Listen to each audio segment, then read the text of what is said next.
ಈ ಸಂದರ್ಭದಲ್ಲಿ ಕೆಲವು ಮುಖ್ಯ ವಿಚಾರಗಳನ್ನ, ಮೂರು ಸಂಗತಿಗಳನ್ನ ಇಲ್ಲಿ ಹೇಳಲಿಕ್ಕೆ ಇಚ್ಛೆ ಪಡ್ತೇನೆ. ಎಲ್ಲ ತಂದೆ ತಾಯಿಗಳ ಅಪೇಕ್ಷೆ ಏನು? ನಮ್ಮ ಮಕ್ಕಳು ಚೆನ್ನಾಗಿ ಓದ್ಬೇಕು, ಫಸ್ಟ್ ರ್ಯಾಂಕ್ ಬರಬೇಕು. ಎಲ್ಲ ತಂದೆ ತಾಯಿಗಳ ಅಪೇಕ್ಷೆ ಏನು? ಗುರುಮಾತೆಯರ, ಸಂಸ್ಥೆಯ ಸ್ಥಾಪಕರ ಅಪೇಕ್ಷೆ ಏನು? ನಮ್ಮ ಮಕ್ಕಳು ಚೆನ್ನಾಗಿ ಓದಬೇಕು, ಫಸ್ಟ್ ರ್ಯಾಂಕ್ ಬರಬೇಕು. ಈ ಮಾತನ್ನ ಒಂದಲ್ಲ 10 ಸಲ ಅಲ್ಲ 100 ಸಲ ಹೇಳಿ. ಆದ್ರೆ ಮಕ್ಕಳು ಚೆನ್ನಾಗಿ ಓದಬೇಕಾದ್ರೆ, ಫಸ್ಟ್ ರ್ಯಾಂಕ್ ಬರಬೇಕಾದ್ರೆ ಇನ್ನೂ ಒಂದು ಮುಖ್ಯ ಕರ್ತವ್ಯ ಇದೆ ಪೋಷಕ ತಂದೆ ತಾಯಿಗಳಿಗೆ. ಯಾವುದು? ಮಕ್ಕಳಲ್ಲಿ ಬುದ್ಧಿಶಕ್ತಿಯನ್ನ ಬೆಳೆಸಬೇಕಾಗ್ತದೆ. ಈ ಬುದ್ಧಿಶಕ್ತಿ ಯಾವುದರಿಂದ ಸಾಧ್ಯ ಎಂಬುದಾಗಿ ಹೇಳಿದ್ರೆ, ನೀವು ಮಧ್ಯಾಹ್ನದ ವೇಳೆಗೆ ಏನು ಊಟದ ಡಬ್ಬಿಯನ್ನು ಕೊಡ್ತೀರಲ್ಲ, ಆ ಊಟದ ಡಬ್ಬಿಯಲ್ಲಿ ಇಂತಹ ಪೋಷಕಾಂಶಗಳು ಇರಬೇಕು. ನನಗೆ ಅನ್ನಿಸ್ತದೆ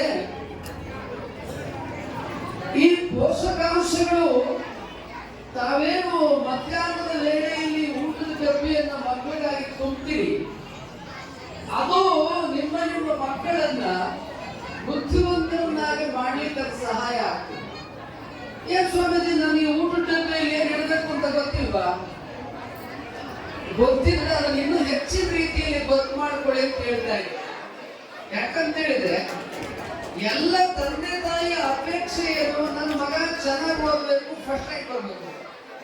ಫಸ್ಟ್ ರ್ಯಾಂಕ್ ಬರ್ಬೇಕಾದ್ರೆ ಬುದ್ಧಿ ಏನಿದೆಯಲ್ಲ, ಸಾತ್ವಿಕ ಬುದ್ಧಿ ಮಕ್ಕಳಲ್ಲಿ ಬೆಳಿಬೇಕಾಗ್ತದೆ. ಅದು ಬೆಳಿಬೇಕಾದ್ರೆ ನಾವು ಏನು ಮಕ್ಕಳಿಗೆ ಊಟ ಮಾಡಿಸ್ತೀವಿ ಅದರಿಂದ ಬುದ್ಧಿಶಕ್ತಿ, ಮೆದುಳು ಕ್ರಿಯಾಶೀಲ ಆಗ್ತದೆ. ನರಮಂಡಲಗಳು, ಮಾಂಸಖಂಡಗಳು, ಮೂಳೆಗಳು ಇವೆಲ್ಲವೂ ಕೂಡ ಪುಷ್ಟಿಯನ್ನ, ಪೋಷಕಾಂಶವನ್ನು ಪಡ್ಕೊಳ್ತವೆ. ಹಾಗಾದ್ರೆ ಮಧ್ಯಾಹ್ನದ ಊಟದಲ್ಲಿ ಏನ್ ಕೊಡಬೇಕು ಸ್ವಾಮೀಜಿಯವರೇ ಎಂಬುದಾಗಿ ಹೇಳಿದ್ರೆ, ಮುಖ್ಯವಾಗಿ ಬೆಳಗಿನ ಉಪಹಾರ ಏನು ಕೊಡ್ತೀವಿ ಅವಾಗ 4 ಬಾದಾಮಿಯನ್ನು ಕೊಡಿ, 2 ಖರ್ಜೂರವನ್ನು ಕೊಡಿ, 2 ಗೋಡಂಬಿಯನ್ನು ಕೊಡಿ. ಅದೇ ರೀತಿಯಾಗಿ ಮಧ್ಯಾಹ್ನದ ಏನು ಊಟದ ಡಬ್ಬಿಯನ್ನು ಮಕ್ಕಳಿಗೆ ಕಳಿಸ್ಕೊಡ್ತೀರಲ್ಲ, ಆ ಮಧ್ಯಾಹ್ನದ ಊಟದ ಡಬ್ಬಿಯಲ್ಲಿ ಕೂಡ 4 ಬಾದಾಮಿ ಇರಬೇಕು, 2 ಗೋಡಂಬಿ ಇರಬೇಕು, 2 ಖರ್ಜೂರ ಇರಬೇಕು. ಮತ್ತು ಅದೇ ರೀತಿಯಾಗಿ ರಾತ್ರಿಯಲ್ಲಿ ಕೂಡ 4 ಬಾದಾಮಿ ಇರಬೇಕು, 2 ಖರ್ಜೂರ ಇರಬೇಕು, 2 ಗೋಡಂಬಿ ಇರಬೇಕು. ಅದರ ಜೊತೆಗೆ ನೆನೆ ಹಾಕಿದ ಹೆಸರು ಕಾಳುಗಳನ್ನ, ನೆನೆ ಹಾಕಿದ ಕಡಲೆಕಾಯಿ ಬೀಜವನ್ನ, ನೆನೆ ಹಾಕಿದ ಹುರುಳಿ ಕಾಳನ್ನ, ಒಂದೊಂದು ದಿವಸ ಒಂದೊಂದು ಮೊಳಕೆ ಬರಿಸಿದಂತಹ ಹೆಸರು ಕಾಳನ್ನ, ಮೊಳಕೆ ಬಂದಂತಹ ಹುರುಳಿ ಕಾಳನ್ನ ಮತ್ತು ನೆನೆ ಹಾಕಿದಂತಹ ಕಡಲೆಕಾಯಿ ಬೀಜವನ್ನ 2-3 ಚಮಚವನ್ನ ಪ್ರತಿದಿನ ನಿಮ್ಮ ಮಕ್ಕಳಿಗೆ ಕೊಡಬೇಕು. ಯಾಕೆ ಸ್ವಾಮೀಜಿಯವರೇ ಅಂತ ನೀವು ಕೇಳಬಹುದು. ಈಗ ಮಕ್ಕಳ ಒಂದು ಕೂಡಲೇ ಆಟ ಆಡಬೇಕಾದ ಶಕ್ತಿ ಬೇಕಲ್ವಾ? ನರಮಂಡಲಗಳಿಗೆ, ಮೂಳೆಗಳಿಗೆ, ಮಾಂಸಖಂಡಗಳಿಗೆ ಅದು ಎಲ್ಲಿಂದ ಬರುತ್ತದೆ ಎಂಬುದಾಗಿ ಹೇಳಿದ್ರೆ, ಹುರುಳಿಕಾಳಿಂದ, ಶೇಂಗಾ ಬೀಜದಿಂದ, ಕಡಲೆಕಾಯಿ ಬೀಜದಿಂದ ಮತ್ತು ಹೆಸರು ಕಾಳು ಮೊಳಕೆ ಬರಿಸಿದ್ರಿಂದ. ಈ ಹೆಸರು ಕಾಳು, ಹುರುಳಿಕಾಳು ಮತ್ತು ಶೇಂಗಾ ಬೀಜ ಇವನ್ನ ವೈವಿಧ್ಯಮಯವಾಗಿ ಕೊಡಬೇಕು. ಒಂದೇ ರೀತಿಯಲ್ಲಿ ಕೊಟ್ಟರೆ ಮಕ್ಕಳಿಗೆ ಬೋರ್ ಆಗ್ತದೆ. ರುಚಿಕರವಾಗೂ ಇರಬೇಕು. ಅದು ರುಚಿ ಯಾವುದರಿಂದ ಬರ್ತದೆ? ತೆಂಗಿನಕಾಯಿ ತುರಿ ಆಗಿಂದಾಗ ತೆಂಗಿನಕಾಯಿ ತುರಿಯನ್ನ ಹೆಸರು ಕಾಳು ಮೊಳಕೆ ಬಂದದಕ್ಕೆ, ಹುರುಳಿಕಾಳು ಮೊಳಕೆ ಬಂದದಕ್ಕೆ ಕೊಡಬೇಕು. ಯಾವಾಗ ನೀವು ತೆಂಗಿನಕಾಯಿ ಹೆಸರು ಕಾಳು ಕೊಡ್ತೀರಿ, ತೆಂಗಿನಕಾಯಿ ಹುರುಳಿಕಾಯಿ, ಈಗ ಹೋರಿಗಳನ್ನ, ಎತ್ತುಗಳನ್ನ ಹೇಗೆ ಸಿದ್ಧಗೊಳಿಸ್ತಾರೆ? ಹುರುಳಿಯನ್ನು ಕೊಟ್ಟು. ಹಾಗೆ ಮಕ್ಕಳ ಮೂಳೆ, ಮಾಂಸಖಂಡ, ಮೆದುಳು, ರಕ್ತ ಇವೆಲ್ಲವೂ ಕೂಡ ಇಡೀ ಶರೀರದಲ್ಲಿ ಕ್ರಿಯಾಶೀಲವಾಗಿ ಹರಿಬೇಕಾದ್ರೆ ಮುಖ್ಯವಾಗಿ ಇಂತಹ ಆಹಾರವನ್ನು ಕೊಡಬೇಕು. ಈ ರೀತಿ ಅನೇಕ ರೀತಿಯ ಆಹಾರ ಪದ್ಧತಿಗಳಿದೆ. ನೀವೆಲ್ಲ ಮಕ್ಕಳಿಗೆ ಏನ್ ಕೊಡ್ತಾ ಇದ್ದೀರಿ? ನಾನು ಬಹಳ ನನ್ನ ಮಕ್ಕಳನ್ನ ಮುದ್ದು ಮಾಡ್ತೀನಿ, ಪ್ರೀತಿ ಮಾಡ್ತೀನಿ ಅಂತೇಳಿ ಚಾಕ್ಲೇಟ್ ಕೊಡಿಸ್ತೀರಾ, ಬೇಕರಿ ಐಟಮ್ಸ್ ಕೊಡಿಸ್ತೀರಾ, ಸಿಹಿ ತಿನಿಸುಗಳನ್ನು ಕೊಡಿಸ್ತೀರಾ, ಸ್ವೀಟ್ ಮಿಸ್ ಸಮಸ್ಯೆ ಆಗಲಿ. ಪರಿಣಾಮ ಏನಾಗುತ್ತೆ, ಹುಡುಗಲ್ಲಾಗುತ್ತೆ, ಹಲ್ಲು ನೋವು ಬರುತ್ತೆ. ಹೀಗಾಗಿ ಮಕ್ಕಳು ಅಳ್ಕೊಂಡು ಕೂತ್ಕೊಂಡ್ರೆ ನೀವು ಡೆಂಟಿಸ್ಟ್ ಹತ್ರ ಕರ್ಕೊಂಡು ಹೋಗ್ಬೇಕಾಗ್ತದೆ. ಯಾವುದೇ ಕಾರಣಕ್ಕಾಗಿ ಮಕ್ಕಳುಗಳಿಗೆ ಬೇಕರಿ ಐಟಮ್ಸು, ಸಿಹಿ ತಿನಿಸುಗಳನ್ನು ಕೊಡಬಾರ್ದು. ಮಕ್ಕಳು ಇಷ್ಟಪಡ್ತವೆ ಅಂದ್ರೂ ಕೂಡ ಅವುಗಳನ್ನು ಕೊಡಬಾರ್ದು. ಯಾಕೆ, ಹುಡುಕಲಾಗುತ್ತೆ ಮತ್ತು ರಕ್ತ ಮಾಂಸಖಂಡಗಳಲ್ಲಿ ಬ್ಲಾಕೇಜಸ್ ಆಗುತ್ತೆ. ಇದನ್ನೇ ಮುಂದೆ ದೊಡ್ಡವರಿಗೆ ಶುಗರ್, BP ಬರಲಿಕ್ಕೆ ಕಾರಣ ಆಗುತ್ತೆ. ಯಾವಾಗ ಇದಕ್ಕೆ ಕಾರಣ ಆಗುತ್ತೆ, ನೀವು ಜೈಲಿಗೆ ಹೋಗ್ಬೇಕಾಗತ್ತೆ, ಸ್ಟಂಟ್ ಓಡಿಸ್ಬೇಕಾಗ್ತದೆ. ಆದ ಕಾರಣ ಬೆಳೀತಕ್ಕಂಥ ಮಕ್ಕಳಿಗೆ ಮುಖ್ಯವಾಗಿ ನೀವು ಕೊಡಬೇಕಾಗಿರ್ತಕ್ಕಂಥದ್ದು ನ್ಯಾಚುರಲ್ ಸೀಡ್ಸ್.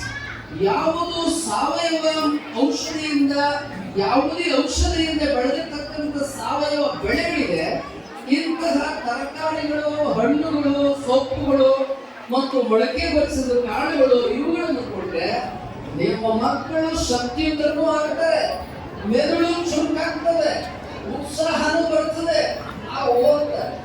ಇಲ್ಲವರೆ ಮಕ್ಕಳು ಓದೋ ಹಠ ಮಾಡ್ತಾರೆ.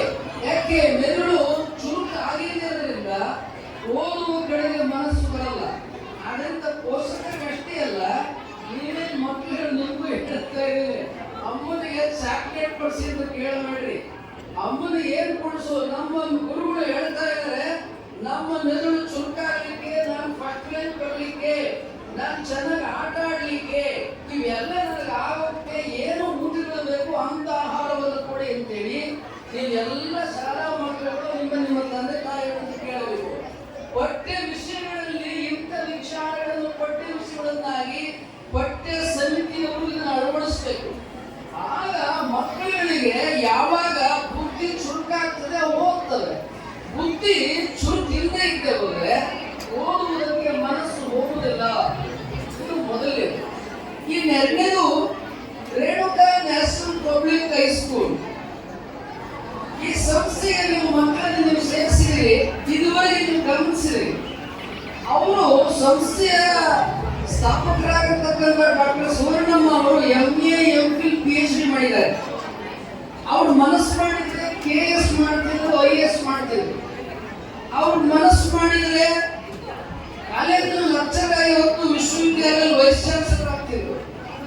ಅವ್ರ ಸಬ್ಜೆಕ್ಟ್ MA ನಲ್ಲಿ political science. Political science study ಮಾಡಿದ್ರು, ರಾಜಕೀಯ ಹೋಗದೆ ಇವತ್ತೆಲ್ಲ ಮಂತ್ರಿಗಳಾಗ್ತಾ ಇದ್ರು. ಆದರೆ ಅವರು ಪೊಲಿಟಿಕಲ್ ಸೈನ್ಸ್ ಅಭ್ಯಾಸ ಮಾಡುವಾಗ ಫೀಲ್ಡ್ ವರ್ಕ್ ಅಂತೇಳಿ ಸ್ಟಡಿ ಮಾಡತಕ್ಕಂಥ ಸಂದರ್ಭದಲ್ಲಿ ನಮ್ಮ ನಾಡಿನ ಮಕ್ಕಳುಗಳು ಮತ್ತು ಮಹಿಳೆಯರ ದುಸ್ಥಿತಿಯನ್ನು ಕಂಡು ನಾನು ಏನಾದರೂ ಈ ಮಕ್ಕಳು ಮಹಿಳೆಯರಿಗೆ ನನ್ನ ಇರುವ ಮಿತಿಯಲ್ಲಿ ಏನಾದರೂ ಮಾಡಬೇಕಲ್ಲ ಅಂತ ವಿಚಾರ ಮಾಡಿ, ನಾನು ಏನ್ ಮಾಡ್ಲಿಕ್ಕಾಗತ್ತೆ, ಒಬ್ಬ ಹೆಣ್ಮಗಳು ಅವ್ರು ವಿಚಾರ ಮಾಡಿ ಒಂದು ಶಾಲೆಯನ್ನ ತೆರೆದ್ರೆ ಆ ಮೂಲಕ ನನ್ನ ಎಷ್ಟು ಸಾಧ್ಯ ಅಷ್ಟು ಮಕ್ಕಳಿಗೆ ಶಿಕ್ಷಣ ಮತ್ತು ಅಂತ ತಂದೆ ತಾಯಿಗಳಿಗೆ ಈ ಮೂಲಕ ಮಾರ್ಗದರ್ಶನ ಮಾಡಲಿಕ್ಕೆ ಬರ್ತದೆ ಅನ್ನೋ ಅವರೇನ್ ಮಾಡಿದ್ರು, ರೇಣುಕಾ ನ್ಯಾಷನಲ್ ಪಬ್ಲಿಕ್ ಹೈಸ್ಕೂಲ್ ಅನ್ನು ಅವರು ಸ್ಥಾಪನೆ ಮಾಡಿದ್ರು. 18 ವರ್ಷಗಳಿಂದ ನಡೆಸಿಕೊಂಡು ಬರ್ತಾ ಇದ್ದಾರೆ. ಇವತ್ತು ನೀವೆಲ್ಲ ಗಮನಿಸಿರ್ಬೋದು, ಎಷ್ಟೋ ಶಿಕ್ಷಣ ಸಂಸ್ಥೆಗಳು ಮುಚ್ಚೋಗ್ತಾ ಇದ್ದಾವೆ, ಎಷ್ಟೋ ಸರ್ಕಾರಿ ಶಾಲೆಗಳು ಮುಚ್ಚೋಗ್ತಾ ಇರೋದನ್ನ ನೀವು ಪತ್ರಿಕೆಯನ್ನು ನೋಡ್ತಾ ಇದ್ದೀರಿ. ಇವರು ಸರ್ಕಾರದ ಯಾವುದೇ ಅನುದಾನ ತಗೊಂಡಿಲ್ಲ, ಸ್ವತಃ ಸ್ವಪ್ರಯತ್ನದಿಂದ ಒಂದು ಶಿಕ್ಷಕರ ತಂಡವನ್ನು ಕಟ್ಕೊಂಡಿದ್ದಾರೆ. ಅವರಿಗೆ ಅಧ್ಯಾಪಕ ವರ್ಗ ಏನಿದೆಯಲ್ಲ, ಒಂದು ಬಹಳ ಭದ್ರವಾದ, ಸುಶಿಕ್ಷಿತರಾದ, ಚೆನ್ನಾಗಿ ಪಾಠ ಹೇಳ್ತಕ್ಕಂಥ ಶಿಕ್ಷಕರ ತಂಡವನ್ನು ಕಟ್ಕೊಂಡಿದ್ದಾರೆ. ಅದ್ರ ಜೊತೆಗೆ ಟ್ರಸ್ಟೀಸ್ಗಳು, ಪರಮೇಶ್ವರಪ್ಪ IFS ಅರಣ್ಯ ಸಂರಕ್ಷಣಾಧಿಕಾರಿಗಳಾಗಿದ್ದವರು, ಅಂಥವರನ್ನ ನಮ್ಮ ಟ್ರಸ್ಟಿಗಳಾಗಿ ಅಂತ ಅನೇಕರನ್ನ ಟ್ರಸ್ಟಿಗಳಾಗಿ ತೆಗೆದುಕೊಂಡು ಸಾಮಾಜಿಕ ಸೇವೆ, ಸಾರ್ವಜನಿಕ ಸೇವೆಯಲ್ಲಿರ್ತಕ್ಕಂಥ ಅನೇಕ ವ್ಯಕ್ತಿಗಳನ್ನ ತಮ್ಮ ಸಂಘಟನೆಗೆ, ತಮ್ಮ ಸಂಸ್ಥೆಗೆ ತೆಗೆದುಕೊಂಡು ಆ ಮೂಲಕ ಈ ಸಂಸ್ಥೆಯನ್ನು ಕಟ್ತಾ ಇದ್ದಾರೆ ಸುವರ್ಣಮ್ಮ ಅವರು. ನಾನು ಸ್ವತಃ ಗಮನಿಸಿದೆ, ಯಾವುದೇ ನೀವು ಶಿಕ್ಷಣ ಸಂಸ್ಥೆಯನ್ನು ನೋಡಿದ್ರೆ ಬೇಕಾದಷ್ಟು ದುಡ್ಡಿರುತ್ತೆ, ದುಡ್ಡು ಹಾಕಿ ದುಡ್ಡು ಗಳಿಸುವುದಕ್ಕಾಗಿ ಶಿಕ್ಷಣ ಸಂಸ್ಥೆಯನ್ನು ಸ್ಥಾಪನೆ ಮಾಡ್ತಾರೆ. ಅವರು ಅದಕ್ಕಾಗಿ ಮಾಡಿಲ್ಲ, ಸ್ವತಃ ಅವ್ರ ಮಕ್ಕಳಿಗೆ ಪಾಠ ಹೇಳ್ತಾರೆ. 1ನೇ ಮಗುಗೂ ಪಾಠ ಹೇಳ್ತಾರೆ, SSLC ಮಗುಗೂ ಪಾಠ ಹೇಳ್ತಾರೆ. ಒಂದು ಮಗು ದೈಹಿಕವಾಗಿ ಶಕ್ತಿ ಇಲ್ಲ, ಅಂತ ಮಗುವನ್ನು ಕೂಡ ಪ್ರೀತಿ ಮಾಡಿ ಪಾಠ ಹೇಳ್ತಾರೆ. ವಿಶೇಷವಾಗಿ ಗಮನಿಸಿದ್ರೆ ಏನು ಅಂದ್ರೆ, ಆ ಮಗು ತಾಯಿ ಇದೆ, ತಮ್ಮ ತಾಯಿ ಪಕ್ಕದಲ್ಲಿದ್ರು ತಾಯಿಗಿಂತ ಹೆಚ್ಚಾಗಿ ಸುವರ್ಣನ ಅವ್ರ ಹತ್ರ ಪಾಠ ಕೇಳಕ್ಕೆ ಅವ್ರ ಹತ್ರ ಹೋಗ್ತಾ ಇರ್ತೀವಿ. ಅಂದ್ರೆ ಅವರು ನೀವು ಮನೆಯಲ್ಲಿ ಒಬ್ಬರು ಎಷ್ಟು ಮಕ್ಕಳು ಇರ್ತವೆ? 1, 2 ಹೌದಲ್ಲ? ಅಥವಾ ಹೆಚ್ಚಂದ್ರೆ 3, 4 ಮಕ್ಕಳು.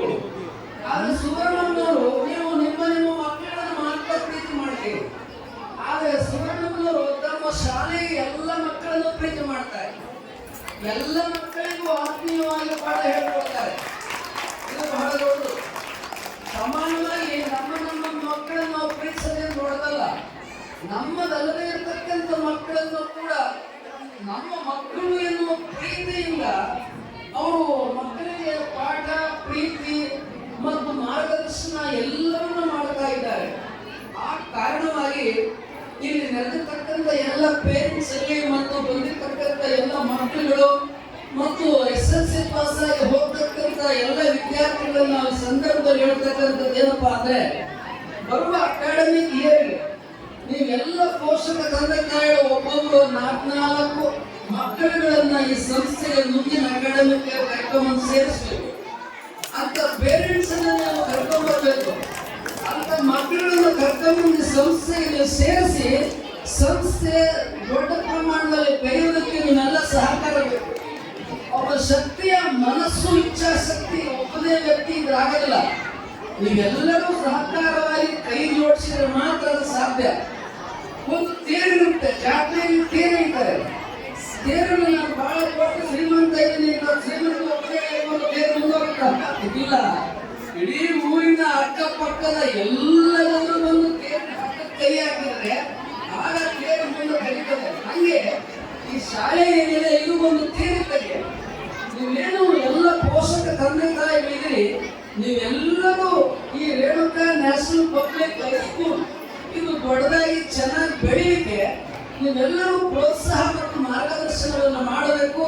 ಎಲ್ಲರೂ 4 ಮಕ್ಕಳನ್ನು ಮುಂದಿನ ವರ್ಷ ಕರ್ಕೊಂಡು ಸಂಸ್ಥೆಗೆ ಸೇರಿಸತಕ್ಕಂಥ ಒಂದು ಇಚ್ಛಾಶಕ್ತಿ ಮತ್ತು ಸಂಕಲ್ಪವನ್ನು ನೀವು ಮಾಡಬೇಕು ಅಂತ ಈ ಸಂದರ್ಭದಲ್ಲಿ ಹೇಳಲಿಕ್ಕೆ ಇಚ್ಛಪಡ್ತೇನೆ. ಇದ್ರ ಜೊತೆಗೆ ಆರೋಗ್ಯ ಪ್ರತಿಯೊಬ್ಬರಿಗೂ ಬೇಕು, ಎಲ್ಲರಿಗೂ ಬೇಕು. ಮಕ್ಕಳಿಗೂ ಬೇಕು, ಪೋಷಕರಿಗೂ ಬೇಕು, ಎಲ್ಲರಿಗೂ ಬೇಕು. ಈ ಆರೋಗ್ಯ ಎಲ್ಲಿಂದ ಬರ್ತದೆ? ಈ ಸಂದರ್ಭದಲ್ಲಿ 2 ಸಂಗತಿಗಳನ್ನು ಹೇಳಿ ನಮ್ಮ ಭಾಷಣಕ್ಕೆ ಮುಕ್ತಾಯ ಮಾಡ್ತೇವೆ. ಈಗ ನೀವು ಇಂದಿರಾ ಗಾಂಧಿ ಹೆಸರನ್ನು ಕೇಳಿರ್ಬೋದು, ಕೆಲವರು ಕೇಳಿರ್ತೀರಿ, ಕೆಲವರು ಪ್ರತ್ಯಕ್ಷ ನೋಡಿರ್ತೀರಿ. ಮತ್ತು ಈ ಪ್ರಧಾನಮಂತ್ರಿ ನರೇಂದ್ರ ಮೋದಿ ಅವರನ್ನು ಕೇಳಿರ್ತೀರಿ, ನೋಡಿರ್ತೀರಿ. ಈ ಇಬ್ಬರು ವ್ಯಕ್ತಿಗಳ ಹೆಸರನ್ನು ಯಾಕೆ ಮಾಡಿದ್ರಿ ಸ್ವಾಮೀಜಿ ಅಂತ ನೀವು ಕೇಳಬಹುದು. ವಿಶೇಷ ವೈಶಿಷ್ಟ್ಯ ಈ ಇಬ್ಬರು ವ್ಯಕ್ತಿಗಳಲ್ಲಿ. ಪ್ರಧಾನಮಂತ್ರಿ ನರೇಂದ್ರ ಮೋದಿ ಅವರು ಜಗತ್ತಿನಾದ್ಯಂತ ಯೋಗವನ್ನು ಅವರು ಪ್ರಚಾರ ಮಾಡಿದ್ರು, ಅವರು ಯೋಗ ಮಾಡ್ತಾರೆ. ಒಬ್ಬ ಗುಜರಾತಲ್ಲಿ 15 ವರ್ಷ ಮುಖ್ಯಮಂತ್ರಿ, 10 ವರ್ಷಗಳ ಕಾಲ ಈ ದೇಶದ ಪ್ರಧಾನಮಂತ್ರಿಯಾಗಿ ಅವರು ಅಧಿಕಾರದಲ್ಲಿ ಇದ್ದಾರೆ. ಯಾಕೆ? ಒಬ್ಬ ಚಹಾ ಮಾಡ್ತಾ ಇದ್ದಂತ ಒಬ್ಬ ವ್ಯಕ್ತಿ ಈ ದೇಶದ ಪ್ರಧಾನಮಂತ್ರಿ ಯಾಕಾರಪ್ಪ? ಯೋಗ. ಅವ್ರು ಒಂದ್ ದಿವಸ ಏನಾದ್ರು ಅನಾರೋಗ್ಯ ಅಂತ ಮಲಗಿರೋದು ನೀವು ಪೇಪರ್ದಲ್ಲಿ, ಟಿವಿನಲ್ಲಿ ನೋಡಿದ್ರಾ? ಪ್ರಧಾನಮಂತ್ರಿ ನರೇಂದ್ರ ಮೋದಿ ಅವರು ಒಂದು ದಿನ ಅನಾರೋಗ್ಯಕ್ಕೆ ಒಳಗಾಗಿಲ್ಲ. ಯಾಕೆ? ಯೋಗ ಮಾಡ್ತಾರೆ. ಆದ್ರಿಂದ ನೀವೆಲ್ಲರೂ ಕೂಡ ಮಕ್ಕಳು ಯೋಗ ಕಲಿಸ್ಬೇಕು, ನಾವು ಯೋಗ ಮಾಡಬೇಕು. ಏನೋ ಅನಾರೋಗ್ಯ ಆಯ್ತು ಅಂತೇಳಿ ಮೆಡಿಕಲ್ ಇದಕ್ಕೆ ಕ್ಲಿನಿಕ್ಗೆ ಅಥವಾ ಮೆಡಿಕಲ್ ಶಾಪ್ಗೆ ಹೋಗೋದಲ್ಲ. ಯೋಗ ಮಾಡಿದ್ರೆ ಎಲ್ಲ ಅನಾರೋಗ್ಯ ಹೋಗ್ತದೆ. ನೀವು ಪ್ರಧಾನಮಂತ್ರಿ ಇಂದಿರಾ ಗಾಂಧಿ ಹೆಸರು ಕೇಳಿರ್ಬಹುದು, ನೋಡಿರ್ಬಹುದು. ಪ್ರಧಾನಮಂತ್ರಿ ಇಂದಿರಾ ಗಾಂಧಿ ಇದ್ದಂಥವ್ರು ಈ ದೇಶದಲ್ಲಿ ಸುಮಾರು 16 ವರ್ಷಗಳ ಕಾಲ ಪ್ರಧಾನಮಂತ್ರಿ ಆಗಿದ್ರು. ಅವರು ಪ್ರತಿದಿನ 4 ಗಂಟೆ ಯೋಗ ಮಾಡ್ತಾ ಇದ್ರು. ಇಂದಿರಾ ಗಾಂಧಿ ಅವರು ಪ್ರತಿದಿನ ಬೆಳಿಗ್ಗೆ 4 ಗಂಟೆ, ಸಂಜೆ 4 ಗಂಟೆ. ಅವರು ಒಂದು ದಿನಕ್ಕೆ ಚುನಾವಣೆ ಬಂದಾಗ 18-20 ಊರುಗಳಲ್ಲಿ ಮಾಸ್ ಸಭೆ ಭಾಷಣ ಮಾಡ್ತಾ ಇದ್ರು. ಅವರು ಅಮೋಘವಾಗಿ ಒಂದು ದಿನ ಹೆಣ್ಮಕ್ಳು ಅನಾರೋಗ್ಯ ಆಸ್ಪತ್ರೆಗೆ ಹೋಗಿದ್ದನ್ನ ಎಂದು ಯಾವ ಪತ್ರಿಕೆಯಲ್ಲೂ ನೋಡಿಲ್ಲ, ಯಾವ ಟಿವಿಯಲ್ಲೂ ನೋಡಿಲ್ಲ. ಯಾಕೆ? 4 ಗಂಟೆ ಯೋಗಾಭ್ಯಾಸ ಮಾಡ್ತಾ ಇದ್ರು ಇಂದಿರಾ ಗಾಂಧಿ ಅವರು. ಬೆಳಿಗ್ಗೆ 4 ಗಂಟೆಗೆ ಎದ್ದೇಳ್ತಾ ಇದ್ರು. ಇನ್ನೂ ಒಂದು ವೈಶಿಷ್ಟ್ಯ ಇದೆ ಇಂದಿರಾ ಗಾಂಧಿ ಅವರು. ಚುನಾವಣೆಯಲ್ಲಿ ಅವರು ಸೋತರು ಒಂದ್ಸಲ. ಎಲ್ಲರೂ ಏನ್ ಮಾಡ್ತಾರೆ? ಸೋತ್ರೆ ವ್ಯಸನಿಗಳಾಗ್ತಾರೆ, ದುಶ್ಚಟಗಳಿಗೆ ಮತ್ತೊಂದಕ್ಕೆ ಒಳಗಾಗ್ತಾರೆ. ಆದ್ರೆ ಇಂದಿರಾ ಗಾಂಧಿ ಅವರು ಮಾಡಿದ ಸಂಕಲ್ಪ ಏನೋ, ಕೈಲಾಸ ಪರ್ವತಕ್ಕೆ ನಡ್ಕೊಂಡು ಹೋದ್ರು. ಸೋಲು ಉಂಟಾದಂತ ಸಂದರ್ಭದಲ್ಲಿ ತಾನು ಇಚ್ಛಾಶಕ್ತಿಯನ್ನ ವಿಲ್ಪವರನ್ನ ಕಳಿಸೋ ಸಲುವಾಗಿ ಕೈಲಾಸ ಪರ್ವತಕ್ಕೆ ಅವರು ನಡ್ಕೊಂಡು ಹೋದ್ರು. ಅವ್ರು ಹೆಲಿಕಾಪ್ಟರ್ ಸ್ವಲ್ಪ ಹೋಗ್ಬೋದಾಗಿತ್ತು, ಇಲ್ಲ. ಅವ್ರ ಜೊತೆ ಹೋದಂತವ್ರು ಯಾರು? ಇಬ್ಬರು ವ್ಯಕ್ತಿಗಳು ಹೋದ್ರು. ಒಬ್ರು ಗುಂಡೂರಾವ್, ಅವ್ರ ಮುಂದೆ ಕರ್ನಾಟಕ ಮುಖ್ಯಮಂತ್ರಿ ಆದರು ಕೈಲಾಸ ಪರ್ವತಕ್ಕೆ ಹೋದ ಕಾರಣವಾಗಿ. ಇನ್ನೊಬ್ರು ಡಾಕ್ಟರ್ ಸುಬ್ರಹ್ಮಣ್ಯ ಸ್ವಾಮಿ. ಡಾಕ್ಟರ್ ಸುಬ್ರಹ್ಮಣ್ಯ ಸ್ವಾಮಿ ಮತ್ತು ಗುಂಡೂರಾವ್ ನರೇಂದ್ರ ಮೋದಿ ಅವರ ಜೊತೆ ಕೈಲಾಸ ಪರ್ವತಕ್ಕೆ, ಹಿಮವತ್ ಪರ್ವತದಲ್ಲಿ ಚಳಿ ಮಳೆ ಗಾಳಿ ಲೆಕ್ಕಿಸದೆ ನಡೆದುಕೊಂಡು ಹೋದ್ರು. ಅವ್ರಿಗೆ ಯಾವುದೇ ಅನಾರೋಗ್ಯ ಆಗಲ್ಲ, ಕೆಮ್ಮು ನೆಗಡಿ ಶೀತ ಏನು ಬರಲಿಲ್ಲ. ಯಾಕೆ? ಯೋಗ ಮಾಡ್ತಾ ಇದ್ದಾರೆ.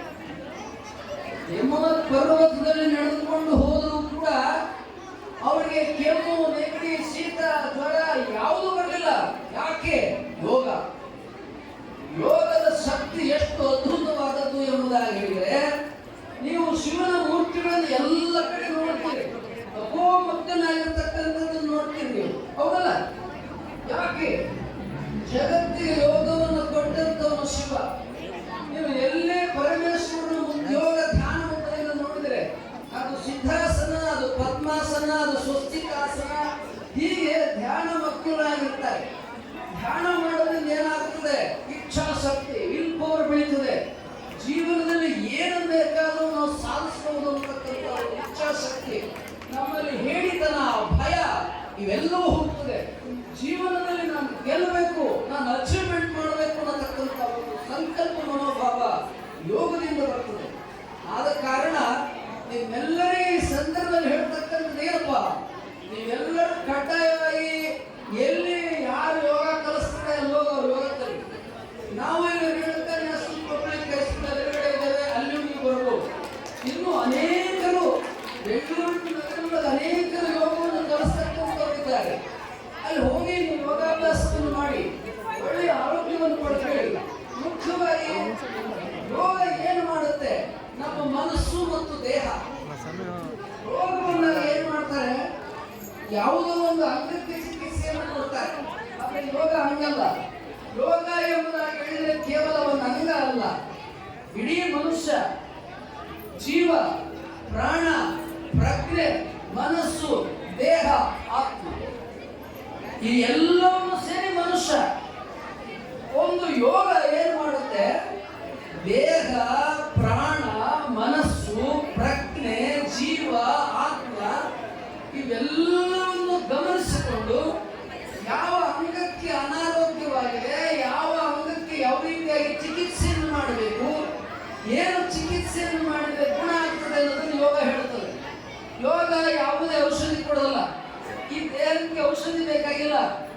ರೋಗ ಏನಿದೆಯಲ್ಲ ಅದು ಮನಸ್ಸಿಗೆ ಬರ್ತದೆ. ಯಾವುದೇ ರೋಗ ಇರ್ಬೋದು, ಶುಗರ್ ಇರ್ಬೋದು, BP ಇರ್ಬೋದು, ಹಾರ್ಟ್ ಇರ್ಬೋದು, ಕಿಡ್ನಿಯಲ್ಲಿ ಕಲ್ಲು ಆಗ್ಬೋದು, ಅಸಿಡಿಟಿ, ಗ್ಯಾಸ್ಟ್ರೈಟಿಸ್ ಇರ್ಬೋದು, ಮಂಡಿ ನೋವು, ಬೆನ್ನು ನೋವು, ಮೂಳೆ ನೋವು, ಯಾವುದೇ ನೋವು ಇರ್ಬೋದು, ಎಲ್ಲ ನೋವು ಮೊದಲು ಮನಸ್ಸಿಗೆ ಬರ್ತದೆ. ಮನಸ್ಸು ವೀಕ್ ಆಗಿದ್ರೆ ಮನಸ್ಸೇನು ಮಾಡ್ತದೆ? ಅದು ಯಾವಾಗಲೂ ಕ್ರಿಯಾಶೀಲವಾಗಿರ್ತದೆ. ಆದ ಕಾರಣ ತನ್ನಲ್ಲಿ ಅದೇನು ಇಟ್ಕೊಳ್ಳೋದು, ಅದು ಯಾವುದೋ ಒಂದು ಅಂಗಕ್ಕೆ ಕೊಟ್ಬಿಡ್ತದೆ. ತಗೊಳ್ಳಿ, ನೀವು ತಗೊಳ್ಳಿ, ನೋಡ್ಕೊಳ್ರಿ ಏನೋ ಬಂದದ ಅಂತ ಹೇಳಿ. ಆಗ ನಮ್ಮ ಬೇರೆ ಅಂಗಗಳಿಗೆ ಆ ಅನಾರೋಗ್ಯ